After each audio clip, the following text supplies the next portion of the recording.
ойбай тұрады деп айтсаңыздаршы қорықпай. Тұрады, тұрғанда қандай? Тұрады деп айтса, неге тұр?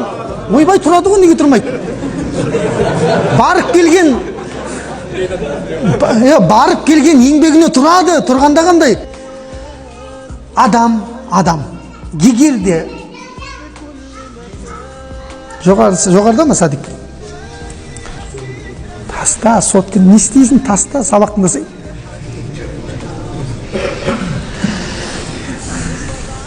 Не айтып отырсыз?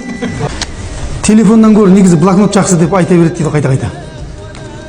Той болсын әйтеуір. Тойға шашылайық деп басқа әңгіме айтып кеткен.